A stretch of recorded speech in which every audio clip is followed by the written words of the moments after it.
మారిపోతుంది, long term things కాకుండా. Yeah sir, Pawan graph ఏ రకంగా చూడాల్సి ఉంటుంది? పెరిగిందా, తగ్గిందా?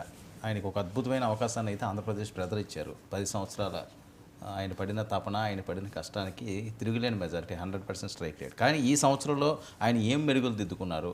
ప్రజల నుంచి ఎలాంటి పాజిటివ్ ఆర్ నెగిటివ్ వచ్చింది మీ అబ్జర్వేషన్లో? నాకైతే నేను నిన్న కూడా చెప్పాను, మెరుగులు దిద్దుకున్న దానికంటే తరుగులు తెచ్చుకున్నదే ఎక్కువగా ఉంది, తరుగే ఎక్కువగా ఉంది. బహుశా దానికి క్లైమాక్స్ సింబాలిక్ అంటాం కదా మనం. సింబాలిక్ ఏమంటే సరిగ్గా వీరమల్లు అన్నటువంటిది సరిగ్గా ప్రథమ వార్షికోత్సవ సమయంలోనే వెనక్కిపోవడం. సినిమా అనే నేను చెప్పట్లేదు, ధోరణి మొత్తంగా వచ్చినటువంటి ధోరణి ఏంటంటే ఒక ప్రోగ్రెసివ్ అండ్ ఫార్వర్డ్ లుకింగ్ ధోరణి అన్న దాని దగ్గర నుంచి ఒక విధంగా ఇన్వర్డ్ లుకింగు, బీజేపీ సెంట్రిక్, తర్వాత చంద్రబాబుకు పదే పదే మద్దతు ప్రకటించటము, ఇటువైపు ఎక్కువగా మారిపోతున్న పరిస్థితి కనిపించింది. దీని అంతటి వల్ల పవన్ కళ్యాణ్ తాలూకు సొంత పునాది ఓట్ బేసర్ అండి, ఆయన సొంత బేసు అభిమానులకు నిరుత్సాహం కలిగించే ధోరణి చాలా ఎక్కువగా వచ్చింది. ఎన్నో ఎందుకండి, నాగబాబుకి ఎందుకు ఇంతవరకు పదవి ఇవ్వలేదు చెప్పండి? ప్రకటించిన తర్వాత ఇంతవరకు లేదండి.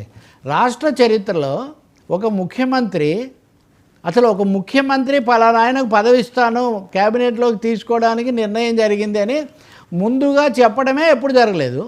నాగబాబుకు పదవి ఇస్తామని అంత స్పష్టంగా చంద్రబాబు నాయుడు ప్రకటించిన తర్వాత ఎన్ని నెలలు గడిచినప్పటికీ అది ఎందుకు జరగడం లేదు, అది ఏ స్థితిలో ఉంది, దీనికి ఎందుకు స్పష్టత తెచ్చుకోలేకపోతున్నారు? ముద్రగడ పద్మనాభం లేదా ఆ వర్గానికి సంబంధించి ఆ కేసులు అనే జీవో ఇచ్చి ఎందుకు వెనక్కు తీసుకోవాల్సిన పరిస్థితి వచ్చింది? పిఠాపురంలో వర్మ అనండి, స్థానికమైన తెలుగుదేశం కార్యకర్తలు అనండి, వాళ్ళ యొక్క అసంతృప్తులు, అప్పుడప్పుడు కీచులాట్లు, ఇవన్నీ తెలుగుదేశం నాయకత్వానికి లోకేష్కు తెలియకుండానే జరుగుతున్నాయా? ఇవన్నీ ప్రశ్నలు కదా. ఇంకా చాలా చోట్ల చిన్న చిన్నవి పెద్ద పెద్దవి ఇంకా చాలా ఉన్నాయి. కాబట్టి పార్టీకి సంబంధించిన పట్టు కానీ ప్రభుత్వంలో కీలకమైన విధానపరమైన అంశాల మీద పవన్ కళ్యాణ్ పలానా చొరవ తీసుకొని పరిష్కరించారు అన్నటువంటి సద్భావన తెచ్చుకున్నది కానీ ఎక్కువగా లేదు. పర్యావరణం మీద ఆయన ఎక్కువ స్ట్రెస్ పెడుతున్నారు, ఓకే, కానీ ఆ విషయంలో కూడా పూర్తి లేదు.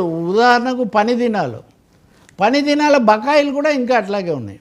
ఆయన పెద్ద ట్వీట్ పెట్టాడు, అసలు నేను చాలా గర్వపడుతున్నాను, దేశంలోకి వెళ్ళా మనమే ఫస్ట్ అంటే, కాదు సార్ మన దగ్గర రేట్ తక్కువగా ఉంది అని తర్వాత స్టాటిస్టిక్స్ బయటకు వచ్చాయి. కాబట్టి నేను అంటుంది ఏంటంటే ఎక్కడో కమ్యూనికేషన్ గ్యాప్ ఏర్పడుతూ ఉంది. రెండవది ఒక విధమైన గజిబిజి కూడా స్థిరపడుతూ ఉంది. మూడవది తెలుగుదేశం పార్టీ ఆయన ఓన్ చేసుకోవటం లేదు మొదట్లో చేసుకున్నంతగా. ఇంకొక పెద్ద ప్రచారం ఏం జరుగుతుందంటే పవన్ కళ్యాణ్ ఈ ప్రభుత్వానికి అతీతుడిలాగా వ్యవహరిస్తున్నారు, చెడు జరిగితేనేమో నేను రంగంలోకి వచ్చి దాన్ని ఖండిస్తాను అంటున్నారు, కానీ బాధ్యత మటుకు తీసుకోవడం లేదు అని ఒక విధంగా తెలుగుదేశం వర్గాలు కొంత ఈ ప్రచారం కూడా సాగిస్తున్న పరిస్థితి ఒకటి ఉంది. వైసీపీ కూడా వీటిని ఆధారం చేసుకొని వాళ్ళ మధ్య ఏదో ఒక గండి సృష్టించే ప్రయత్నం వాళ్ళు కూడా చేస్తారు. కానీ పవన్ కళ్యాణ్ ఓవరాల్గా ఏడాదిలో తెచ్చుకున్న అంటే అసలు అది మొదలైందేమో పవన్తో, ఆ పవనం అంతా ఆ పవనమే అన్నట్టు మొదలైంది కదా. కూటమి పవనమే పవన్ అన్నటువంటిది మొదలైంది. ఇప్పటికి వచ్చేసరికి దీన్ని మరి విడిగా పెరిగిందా తగ్గిందా అని చూడాల్సి రావటమే దీనికి ఒక ఉదాహరణ. ఇప్పుడు మనం చెప్పే కేకే సర్వేలో కూడా లోకేష్ కంటే పవన్కో 4 పాయింట్లు తక్కువ ఉన్నాయి. ఇంకా నేను చెప్పడం ఇప్పుడు నేను చెప్పక్కర్లేదు. ఈ ఒక్క విషయంలో ఎవరు ముఖ్యమంత్రిగా ఉండాలి, లోకేషా పవన్ కళ్యాణ్ అని చూసినప్పుడు తేడా ఒకటి అలా ఉండొచ్చు. కానీ నాకు గుర్తున్నంతలో ఆయనకు 43, ఈయనకు 39% వచ్చినట్టుగా చూశాను నేను. అంటే ఇంక పెరిగిందా తగ్గిందా అంటే దీనికి కారణం ఏంటి, ఎవరు, ఆయన సొంత శైలి? ఇంకా నన్ను అడిగితే నేను రాజకీయంగా భావజాల పరంగా నేను స్పష్టంగా చెప్తాను, సౌత్లో ఈ సనాతన్ వర్కౌట్ కాదు. ఏమంటివి మట్టి కుండలో పుట్టితివి కదా, నీది ఏ కులము అని ప్రశ్నించడం ఇక్కడ సాంప్రదాయం. అది ఇక్కడ వరవడి, ఇక్కడ త్రిపురనేని రామస్వామి, ఇక్కడ వేమన, ఇక్కడ జాషువా, ఇక్కడ ఉన్నటువంటి సరే విప్లవ పోరాటాలు అవన్నీ అలా ఉంచి వాటికి తోడు ఒక సంఘ సంస్కరణ, హేతువాద ఉద్యమం ఇవన్నీ నడిచినటువంటి గడ్డ ఇది. ఇక్కడికి వచ్చి ఇంకా సనాతనం అంటే వెనక్కు అంటే అది కుదిరే కథ కాదు. మరి ఆయన ఎందుకు తీసుకున్నారో దాన్ని ఎక్కడికి పోతుందో కూడా నాకు తెలియదు. సార్ దీన్ని అది కూడా ఈ గ్యాప్కి అది కూడా ఒక కారణం.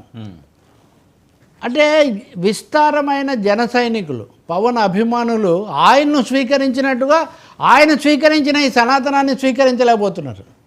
ఇప్పుడు ఆయనలాగా అందరు కాషాయమో ఇంకోటో వేసేసుకొని వీధుల్లోకి వచ్చేసి జై సనాతన్ అన్న పరిస్థితి లేదు. వాళ్ళ నేపథ్యం అది కాదు, వాళ్ళ రాజకీయ నేపథ్యం అది కాదు, వాళ్ళ సామాజిక నేపథ్యం కూడా అది కాదు.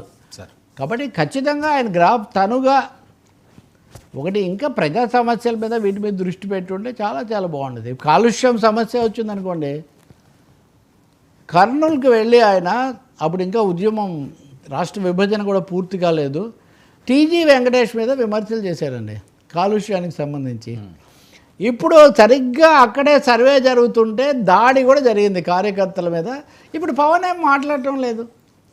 కాబట్టి ఎందుకు పవర్ స్టార్ కొంచెం ఎక్కడ నెగ్గాలో కాదు ఎక్కడ తగ్గాలో అని ఆయన ప్రిన్సిపల్ ప్రకారం తగ్గడం ఎక్కువైందేమో, నెగ్గిన తర్వాత తగ్గడం ఎందుకు జరుగుతుంది అనే ఒక ప్రశ్న కూడా, నెగ్గిన తర్వాత తగ్గడం సనాతనం వైపు మొగ్గడం ఈ రెండు పవన్ గ్రాఫ్ను తగ్గించడానికి కారణమవుతున్నట్టుగా కనిపిస్తుంది నాకు. సార్ మీరు చెప్పండి, మీరు కాదు ఎవరినైనా అడగండి, స్ట్రైకింగ్గా దిస్ ఈజ్ పవన్ కళ్యాణ్ అని చెప్పే అంశం లేదు. లోకేష్ అన్న కొన్ని చెప్పుకుంటున్నాడు కానీ. సార్ జగన్ కేసులపై ఇదే కాకుండా బ్యూరోక్రటిక్ ఇంటర్వెన్షన్ కూడా పెరిగింది. అది కూడా చెప్తున్నా, చాలామందికి తెలియంది. ఓకే తెలుగుదేశం వర్గాలు తర్వాత అధికార వర్గాలు చెప్పగలిగేది ఏంటంటే బ్యూరోక్రటిక్ ఇంటర్వెన్షన్, డిప్యూటీ సీఎంఓ కార్యాలయం పేరుతో పనులు చేయటం కూడా పెరిగింది. Okay sir Jagan